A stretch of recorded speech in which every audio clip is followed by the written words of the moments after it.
Muito bem, queridos, graças a Deus, quero convidá-los agora a abrir a palavra de Deus no livro de Gênesis, capítulo 11. Nós iremos ler do verso 1 até o verso 8. Aqui nós temos o relato do episódio bastante conhecido da confusão das línguas na Torre de Babel.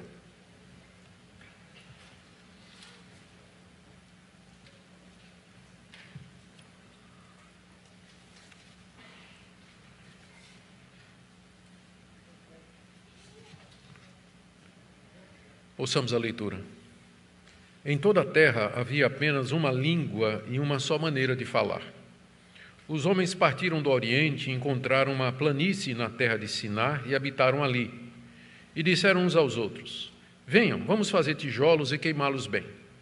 Os tijolos lhes serviram de pedra e o betume de argamassa. Disseram: venham, vamos construir uma cidade e uma torre cujo topo chegue até os céus. E tornemos célebre o nosso nome, para que não sejamos espalhados por toda a terra. Então o Senhor desceu para ver a cidade e a torre que os filhos dos homens estavam construindo. E o Senhor disse: eis que o povo é um, e todos têm a mesma língua. Isso é apenas o começo. Agora não haverá restrição para tudo o que planejam fazer. Venham, vamos descer e confundir a língua que eles falam, para que um não entenda o que o outro está dizendo.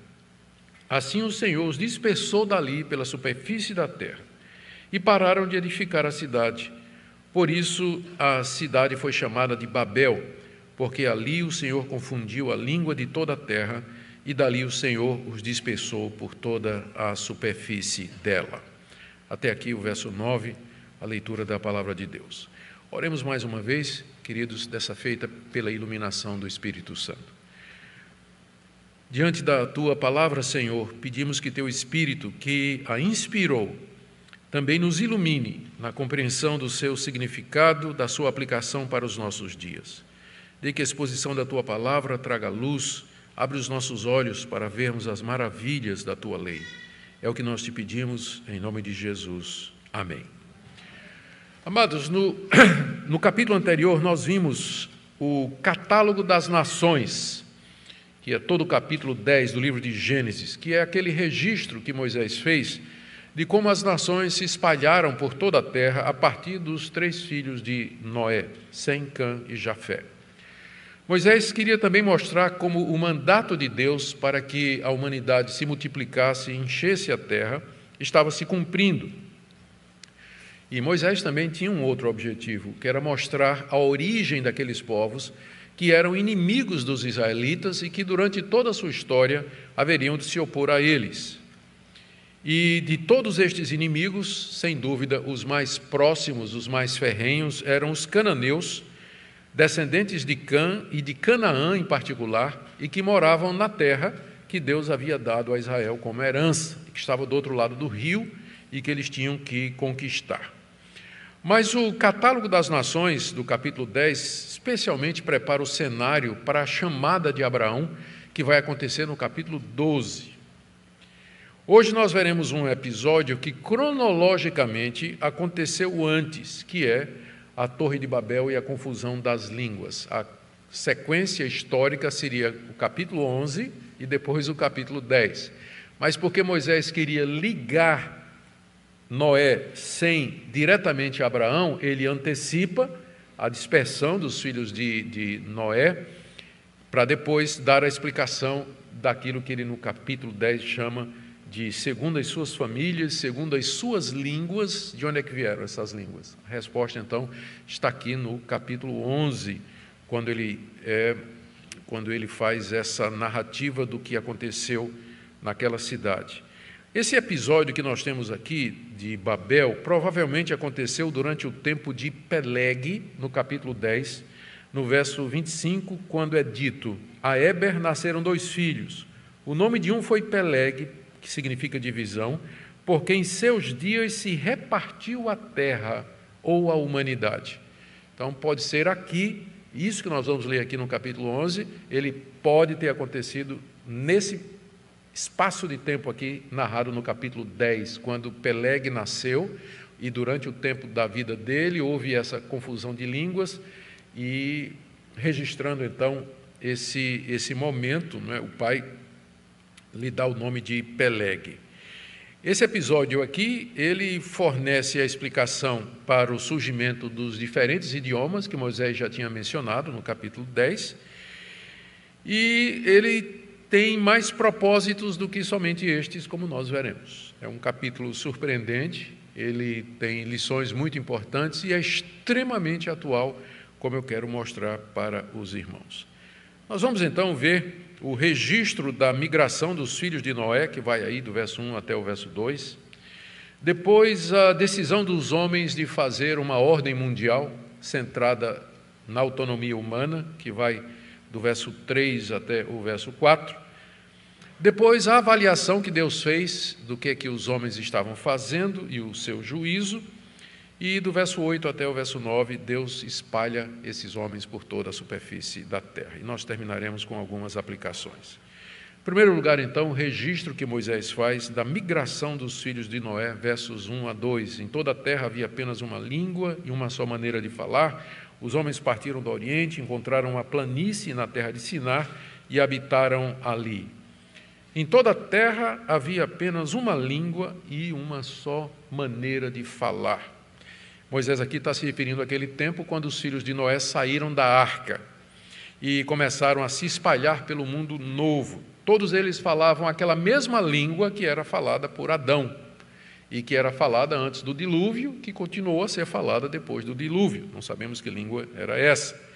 Literalmente, está dito aqui, quando fala que em toda a terra havia apenas uma língua e uma só maneira de falar, literalmente quer dizer usavam as mesmas palavras, ou seja, tinham o mesmo vocabulário, porque a gente sabe que dentro da mesma língua existem variações, não é? E sotaque, e ênfases e vocabulários específicos dependendo da região, mas a expressão hebraica significa não somente que eles falavam a mesma língua, mas que eles usavam as mesmas palavras, era o mesmo vocabulário que era usado. A partir, então, depois dessa constatação, dessa declaração aí, que vai nortear tudo o que acontece depois, Moisés registra a migração dos filhos de Noé a partir do Oriente. Verso 2, eles partiram do Oriente, se você olhar no mapa, é mais ao norte do lado direito. Então, a migração veio de lá, do lado direito, para o esquerdo, você olhando no mapa. E essa migração dos filhos de Noé compreendia os descendentes de todos os 3 filhos de Noé, Sem, Cão e Jafé. Eles tinham permanecido juntos, em vez de se separarem e se espalharem, como Deus tinha dito. Talvez porque os laços de sangue e a mesma língua os mantinham juntos, por segurança, por amizade, familiaridade, questão de casamento. E nessa migração deles, saindo lá do norte, descendo para o lado esquerdo, do oriente para o ocidente, nessa migração deles, eles chegam a uma planície muito bonita, na região de Sinar. É um vale fértil, regado pelos rios Tigre e Eufrates, que mais tarde nós vamos conhecer como Mesopotâmia. Eles chegaram naquela região muito fértil, uma planície muito propícia, e diz o texto aqui que eles resolveram se estabelecer, eles habitaram ali, eles disseram, é aqui que nós vamos ficar, e com isso, contrariando a ordem de Deus, que eles se espalhassem pela terra toda. Mas ali eles pararam na Mesopotâmia, aquele vale belíssimo ali, regado pelo Tigre e pelo Eufrates. E aí, como se não bastasse isso, eles tomam uma decisão de construir uma cidade e uma torre, que é o que temos aí nos versos 3 e 4, segunda divisão do capítulo. Diz aí o verso 3, que eles disseram uns aos outros, venham, vamos fazer tijolos e queimá-los bem. E depois, no verso 4, venham, vamos construir uma cidade e uma torre cujo topo chegue até os céus. Note que essa foi uma decisão que eles tomaram e eles não consultaram a Deus. Eles disseram uns aos outros, venham, vamos. Aqui a humanidade tomando suas decisões, seguindo os seus rumos, definindo os seus destinos, sem levar Deus em consideração. Isso era possível porque todos eles falavam a mesma língua. Todos se entendiam. Vejam os passos dessa decisão. 2 passos. Primeiro, eles aprenderam a fazer tijolos. Aquela região da Mesopotâmia, ela não tem pedras. Pedras era o que se usava, ou que se usa em Canaã. Canaã há muitas pedras, que eram usadas para fazer as cidades, usadas para fazer as casas e fortalezas, muralhas, mas ali na região do Vale do Eufrates, não, é barro, argila. E eles, então, aprenderam a fazer tijolos, passo à frente na área da tecnologia, na área da engenharia, da construção, aprenderam a fazer tijolos. O primeiro passo foi esse, diz aí, no verso 3, vamos fazer tijolos e queimá-los bem. Eles descobriram que aquela argila, uma vez colocada no molde, colocada para secar ao sol, produzia um tipo de tijolo, mas se você colocasse numa fornalha, esse tijolo ficava duro como a pedra, e que, portanto, podia ser usado para fazer grandes construções, um grande avanço na tecnologia e que vai servir para a civilização.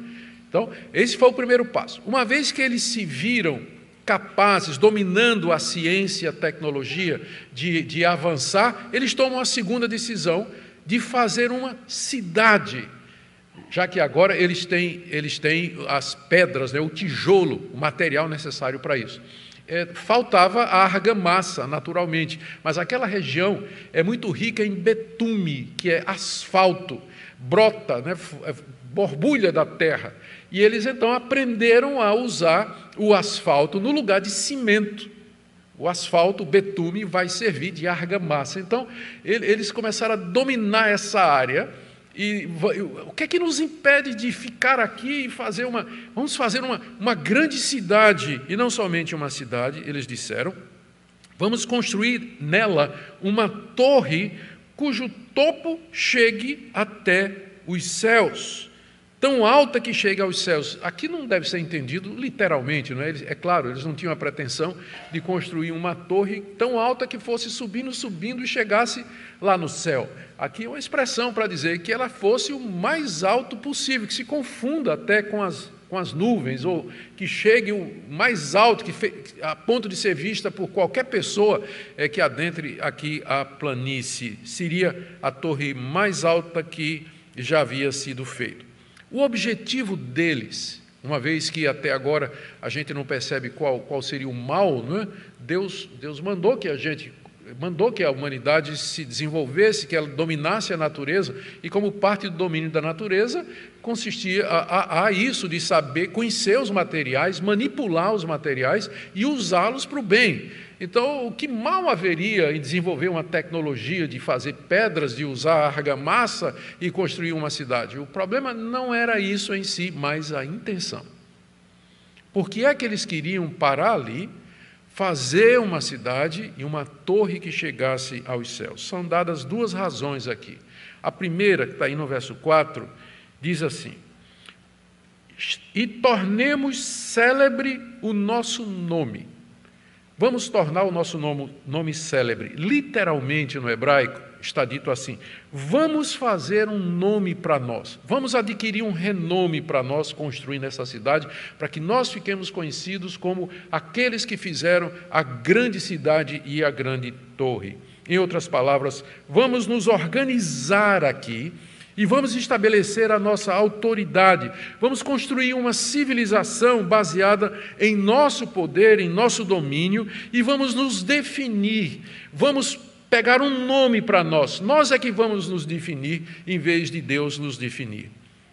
O segundo motivo, também no verso 4, é esse aqui. O primeiro, eles queriam um nome, queriam se identificar, queriam se definir, isso diante de toda a humanidade. O segundo motivo está ainda aqui no final do verso 4, para que não sejamos espalhados por toda a terra, e aí já é uma contradição direta ao que Deus havia dito aos filhos de Noé, vocês saiam e vocês ocupem toda a terra, mas aqui eles dizem, para que nós não sejamos espalhados por toda a terra, vamos ficar aqui, vamos fazer uma cidade, vamos construir um império, um domínio humano, usando a tecnologia e a ciência que nós já dominamos, vamos fazer uma torre que seja o símbolo disso, do poder humano.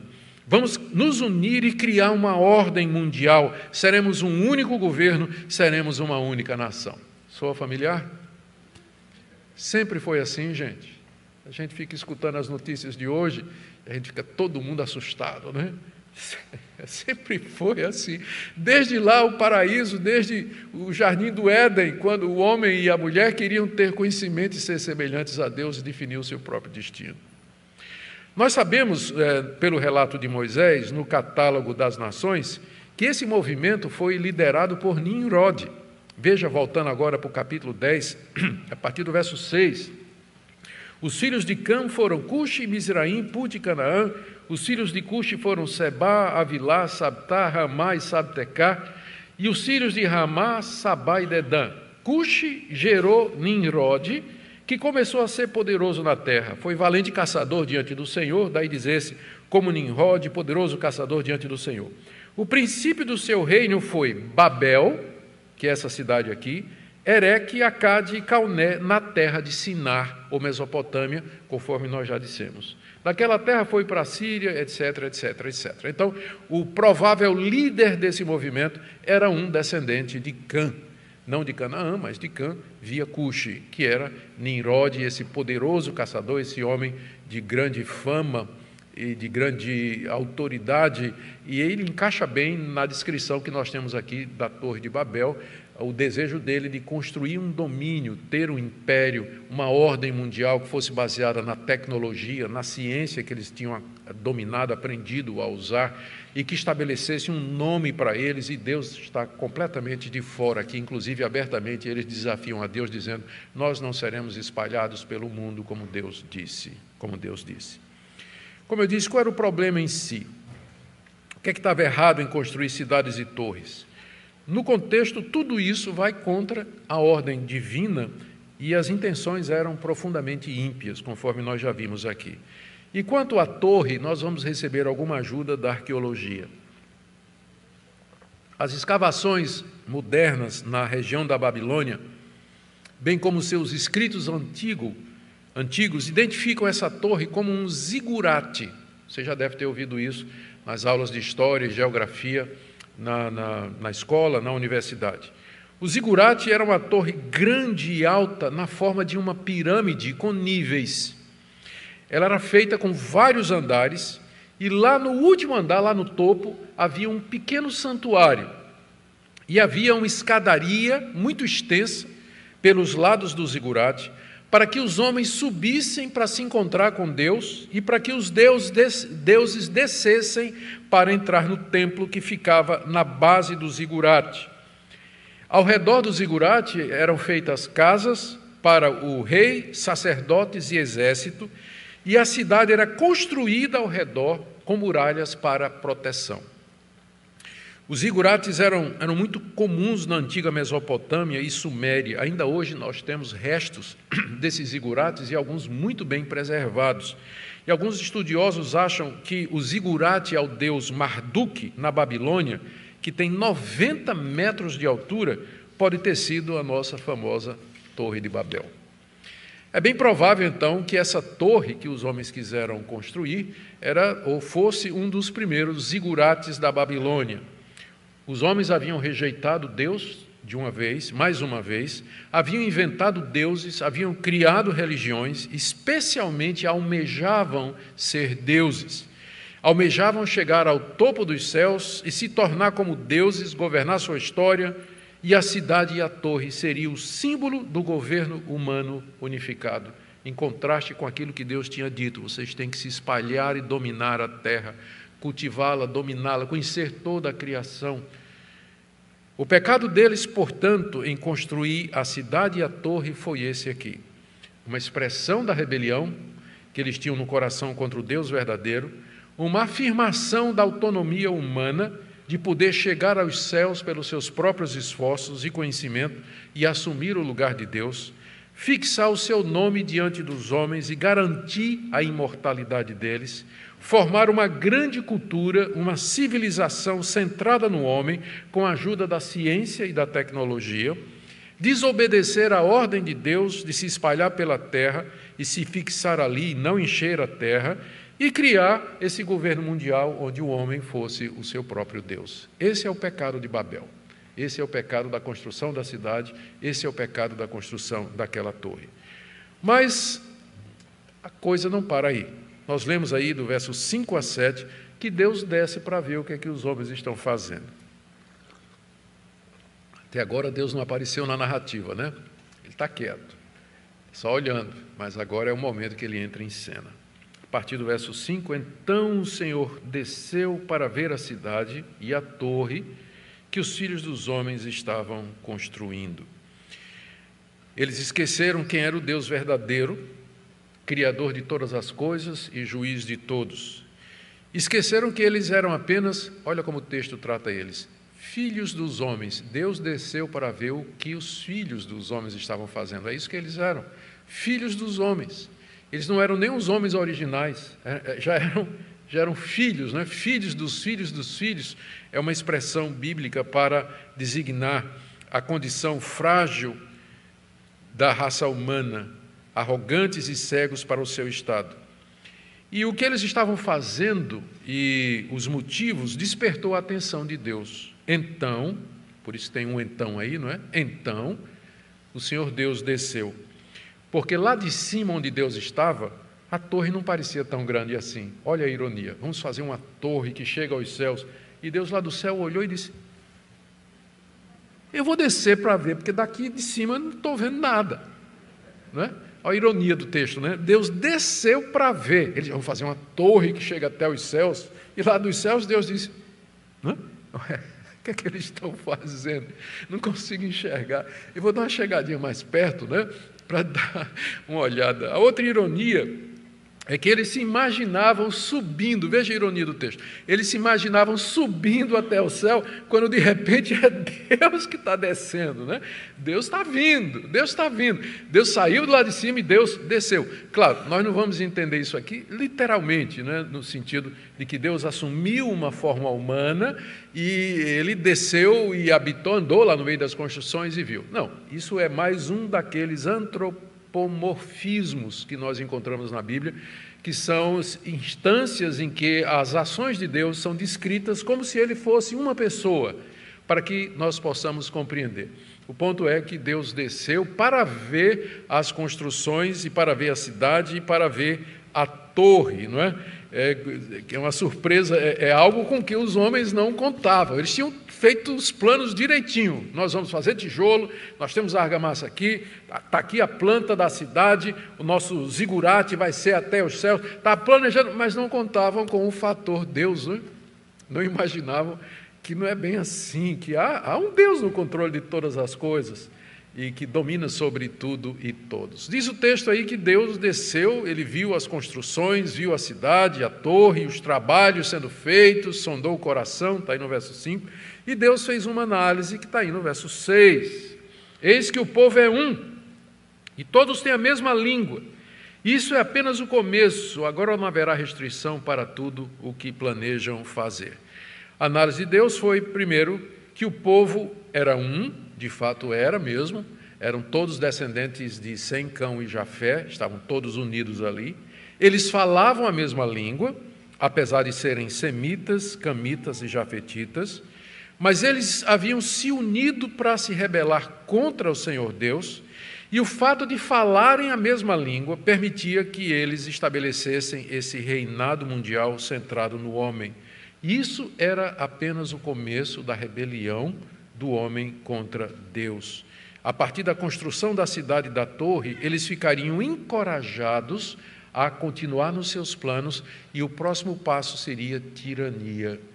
Uma vez que não se tem Deus como referencial, uma vez que nós não temos Deus nos definindo como sendo seres criados à sua imagem e semelhança e, portanto, somos iguais, temos valor e dignidade, uma vez que se tem um império, uma ordem mundial baseada no homem, vai prevalecer a lei do mais forte e a tirania e o domínio e a opressão é o próximo passo. E exatamente para evitar que isso acontecesse, Deus resolve interferir. Deus toma uma decisão, como diz aí o verso 7. Venham, vamos descer e confundir a língua que eles falam, para que um não entenda o que o outro está dizendo. Agora é a vez de Deus dizer, venham, vamos, não dá para deixar de perceber a ironia, não é? Logo no início do texto, os homens dizem uns para os outros: venham, vamos fazer tijolos. Depois, tijolos, venham, vamos construir uma cidade. Agora é a vez de Deus dizer: venham, vamos confundir a língua deles. Porque o único vem e vamos que vale é o de Deus. O homem pode se organizar como ele quiser, mas somente Deus torna de fato as suas decisões efetivas. É claro que aqui nós temos mais uma daquelas várias indicações no texto até agora de que o ser de Deus é complexo, de que há mais de uma pessoa no ser de Deus. Porque isso aqui não pode ser dito, não pode ser interpretado como Deus dizendo para os anjos: vamos lá, anjos, vamos lá descer e confundir a língua. O que os anjos têm a ver com isso? Como é que eles não participam do governo divino, nem nas decisões de Deus? E aqui, embora seja muito cedo para a gente trazer a doutrina da Trindade para cá, o texto já vai deixando claro que o ser de Deus ele é complexo, ele não é uma pessoa só na divindade. Mas para que ele possa dizer vamos, não é? Ele está falando com quem? Não é plural majestático, mas Deus está falando com alguém. Então, dentro da divindade, existem pessoas. Lembrando que essa é mais uma das doutrinas bíblicas que vai sendo desenvolvida à medida que o texto bíblico caminha. Deus não revelou a verdade de uma só vez, mas Ele vai primeiro trazendo luz em alguns pontos, e essa luz depois é mais intensa, até que finalmente no Novo Testamento você tem a doutrina da Trindade expressa com muita clareza. No ser de Deus subsistem três pessoas: o Pai, o Filho e o Espírito Santo. Isso vai ficar claro no Novo Testamento. Aqui ainda não é claro, mas já existem essas indicações de que há uma pluralidade de pessoas coexistindo no ser de Deus. Venham, vamos. E a decisão é confundir a língua que eles falavam. E dessa maneira eles não entenderiam o que um estava dizendo. Passa o tijolo aí, fulano. Hã? Eles não entenderiam mais o que estavam dizendo, e como resultado o projeto seria abortado. E os versos 8 e 9, então, nos falam como Deus de fato fez isso. Assim o Senhor, verso 8, o Senhor os dispersou dali pela superfície da terra e pararam de edificar a cidade. Por isso a cidade foi chamada de Babel, porque ali o Senhor confundiu a língua de toda a terra e dali o Senhor os dispersou por toda a superfície dela. Num ato poderoso e miraculoso, que não nos é explicado aqui, Deus fez com que, de repente, eles começassem a falar em línguas diferentes, novas, que nunca antes alguém havia falado. Não são todas as línguas que nós temos hoje, mas ali em Babel, Deus criou aquelas línguas que seriam o tronco linguístico para centenas e centenas de outras que se desenvolveram a partir daquelas ali. Porque nós sabemos que as línguas se desenvolveram a partir de determinados parâmetros e ao longo de um determinado tempo. Então, lá em Babel, Deus não criou já todas as línguas que existem. Com certeza não o português, não é? Com certeza não o português. Mas criou a língua tronco de onde viriam as línguas latinas, por exemplo, as línguas semíticas depois. Deus ali faz isso. E assim os dispersa pela superfície da terra. Eles param de edificar a torre, o projeto fica inacabado, e em vez de imortalidade, renome e fama, eles são dispersos e expulsos, como Deus fez com Adão lá no paraíso. Há um mito babilônico de que a deusa Nitur, ela chama a humanidade para construir cidades e habitar no mesmo lugar. E de acordo com esse mito babilônico, a deusa queria que a humanidade fosse sedentária e não nômade. Num certo sentido, ela acabou ganhando o que quis, não é? Porque todos nós somos sedentários quase. Mas a história de Babel, ela como que confronta esse mito. O Deus de Israel, ele não quer que a humanidade fique concentrada num lugar, tendo um domínio mundial, uma ordem mundial centrada no homem. Quer que eles se espalhem pela terra, que se constituam em famílias, que criem civilizações, que desfrutem todo o mundo maravilhoso que ele havia criado. Essa é a vontade de Deus. Por isso, aquela cidade ali, diz o verso 9, foi chamada de Babel, porque existe uma similaridade na língua hebraica entre a palavra Babel e o verbo confundir. São o som é praticamente o mesmo. Deus confundiu a língua deles ali na cidade, por isso a cidade foi chamada de confusão, que é o que Babel significa. Para os babilônicos, é curioso, na língua babilônica, Babel significa porta dos deuses.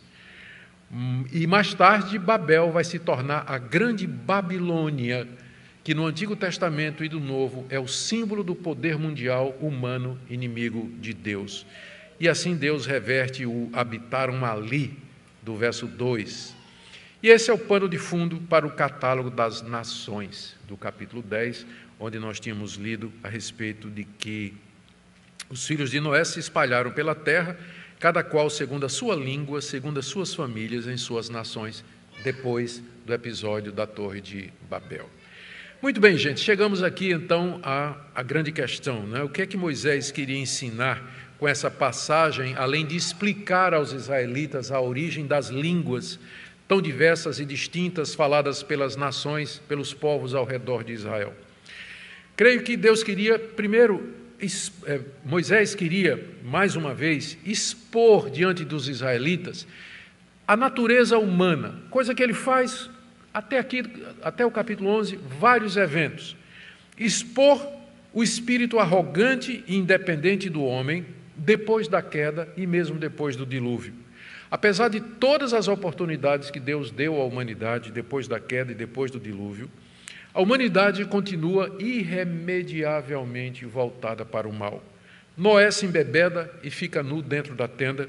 Caim age de maneira indiscreta, expõe a vergonha do pai. Os descendentes de Cam se tornam violentos, como Nimrod, e agora se unem em rebelião contra Deus, querendo afirmar a autonomia do império humano. Moisés quer lembrar aos israelitas: vocês fazem parte dessa mesma humanidade. A história da humanidade é marcada por rebeliões, desobediências, por confrontos a Deus, por questionamentos de Deus, pela tentativa do homem de ser autônomo e independente de Deus. Esse tipo de civilização e cultura, esse é o tipo de civilização e cultura que os israelitas encontrariam na terra de Canaã. É o segundo ponto aqui. Os povos de Canaã eram como Nimrod, o construtor de Babel e da torre, rebeldes contra Deus, arrogantes, violentos. E eles dominavam a terra que Deus havia prometido dar aos israelitas como herança. Ou seja, quando Israel entrasse na terra prometida, eu sempre tenho que lembrar para vocês o contexto, não é? Que isso aqui, essa história de Babel, Moisés está contando para os israelitas nas planícies de Moabe, do lado de cá do rio Jordão, antes deles atravessarem o rio, sob Josué, para conquistar toda aquela terra. Moisés está preparando os israelitas para o que eles vão encontrar na terra. Não vai ser só um confronto militar, mas vai ser um confronto de ideias, de cultura, de civilização, de cosmovisões. O povo que morava lá é esse povo de Babel. É gente que tem essa cultura de ser autônomo, de viver por si mesmo. Lá na terra havia pequenas cidades-estados, dominadas por reis tiranos, soberanos, que tinham poder de vida e morte sobre os seus súditos, que eram extremamente violentos, que sacrificavam seus filhos aos deuses. Era esse tipo de visão de mundo que eles haveriam de encontrar ali. E a luta não seria somente militar, não era só um conflito bélico, mas um conflito de ideias, um conflito de visão de mundo. Era uma luta cultural que eles haveriam de enfrentar. Por isso que Moisés, quando ele pode, ele expõe o que há realmente no coração do homem, o que é que faz a humanidade funcionar e para onde ela está indo. E aqui então, seria a terceira coisa, o terceiro ponto, Moisés quer mostrar mais um episódio monumental daquele conflito perpétuo que começou lá no jardim entre o descendente da mulher e a descendência da serpente. Deus havia estabelecido uma civilização, uma cultura marcada por sacrifícios, a guarda do descanso, a valorização da vida, o casamento heterossexual e monogâmico, e isso através da linhagem de Sete, Noé e Sem. Mas a cidade e a Torre de Babel eram uma expressão daquela outra civilização dos descendentes da serpente, dos descendentes de Caim, marcada pela distorção do casamento, pela violência, pelo culto falso e pela busca da autonomia à parte de Deus. Queridos, a história do mundo sempre foi a respeito disso. Esse é o fio que nos ajuda a entender a história da humanidade. O que é que está acontecendo e para onde vamos? É o conflito perpétuo entre o descendente da mulher, Jesus Cristo, e a semente da serpente, Satanás e os seus anjos, e os ímpios, os incrédulos, que são iludidos e enganados. É assim que nós entendemos a história da humanidade. Esse conflito iria continuar na Terra Prometida, quando eles entrassem lá. E por último, Moisés, eu entendo com esse texto, ele quer preparar o caminho para mais um ato de Deus nesse conflito, porque agora, mais uma vez, tudo parece ir por água abaixo. A ideia, depois do dilúvio, pensaríamos que os homens teriam aprendido a lição do juízo de Deus e que eles então haveriam de obedecer a Deus, mas não demora muito e surge Babel, Nimrod, surge a Babilônia, toda essa pretensão de uma ordem mundial baseada na autonomia humana. Parece que a humanidade não tem jeito, mas no capítulo 12, Deus vai começar de novo. Ele vai chamar um homem chamado Abraão. E ele vai fazer uma aliança com esse homem, vai dizer, olha, essa aliança que eu fiz com Sete, Enos, Enoque, com Noé, com Sem, agora eu vou fazer essa aliança com você. A linhagem santa, a linhagem da promessa vai continuar. Babel não representa o fracasso dos planos de Deus e muito menos representa o desânimo de Deus e a desistência de Deus. É um Deus cujo teimoso amor não deixa que ele desiste de cumprir seu plano e de resgatar aquele povo que ele amou antes da fundação do mundo. Duas aplicações aqui para nós. Primeiro, esse texto, ele traz uma resposta para você que procura uma maneira de entender e interpretar a humanidade nesses momentos críticos e desafiadores que nós estamos vivendo. Os seres humanos hoje estão fazendo a mesma coisa que os construtores de Babel estavam fazendo e aqueles que vieram antes deles fizeram também. Ou seja, eles querem buscar uma identidade existencial sem Deus. É isso que a humanidade busca, se definir, se entender, controlar a sua história e o seu próprio destino. E eles continuam fazendo uso da tecnologia e da ciência para isso. Quando as pessoas ficam hoje assim, hoje a ciência é o novo Deus que vai guiar a humanidade, nós não precisamos de Deus, a ciência dará todas as respostas. A gente olha assim e dá uma risada, para quem não conhece a história. O pessoal pensando que isso é novidade, lê a história de Babel. Ali até começa com a tecnologia, o domínio do material, aprende a usar os materiais necessários para construir torres. E que torres? Os zigurates são verdadeiros monumentos de edificação, são monumentos à experiência e à capacidade do homem de descobrir coisas, de usar material. Então não é de hoje que o homem manipula a natureza com vias ou com o objetivo de ser o seu próprio Deus, definir o seu próprio destino e estabelecer uma ordem na qual o homem reina supremo e onde Deus não tem lugar. Nós não precisamos de Deus. Ciência, ciência, ciência. Ela é o nosso Deus. A tecnologia vai nos guiar. Ela haverá de nos dar identidade, de nos proteger, de trazer todas as respostas. É isso que a humanidade está fazendo, que sempre fez e que vai continuar fazendo até o surgimento do reino do anticristo. E por último, para você que está temeroso diante dos acontecimentos, do futuro incerto, do crescimento da secularização, da hostilidade contra o cristianismo, há um Deus que está nos céus e que vê e atenta para tudo que os homens estão fazendo, ainda que ele tenha que descer para ver, porque é tudo tão pequeno diante da grandeza dele. E esse Deus está no controle de tudo, e Ele tem o poder para fazer a sua vontade. Basta um pequeno gesto de Deus, e os grandes projetos humanos se desfazem. Deus pode frustrar todo e qualquer projeto humano. E olha, Ele não precisou nem descer fogo do céu, e nem mandar um outro dilúvio para acabar com o projeto de Babel. Ele apenas fez que um certo dia um trabalhador tivesse uma cãibra na língua. Não é? deu uma cãibra na língua. Só. E o grande projeto de Babel ficou inacabado, porque ele é Deus. É Deus. Às vezes a gente fica esperando assim, Deus, o Senhor devia fazer uma aparição, uma manifestação gloriosa, algo assim tremendo, glorioso, que nada, né? Um toquezinho assim, onde a gente menos espera e os projetos humanos caem por terra. Esse é o nosso Deus. Ele está no controle de todas as coisas, pela sua providência Ele governa o mundo, Ele vai fazer com que tudo chegue aonde Ele quer. Em Cristo, essa separação das línguas e dos povos desaparece, porque em Cristo nós somos um. A igreja é descrita no livro de Apocalipse como sendo uma multidão inumerável, composta de pessoas de todas as tribos, nações e línguas. Em Cristo Jesus, nós somos um, apesar das diferentes línguas e nacionalidades. Cremos as mesmas coisas, servimos o mesmo Deus, temos o mesmo vocabulário, as mesmas sagradas letras, onde Deus nos fala e onde Ele se revela a nós. Amém?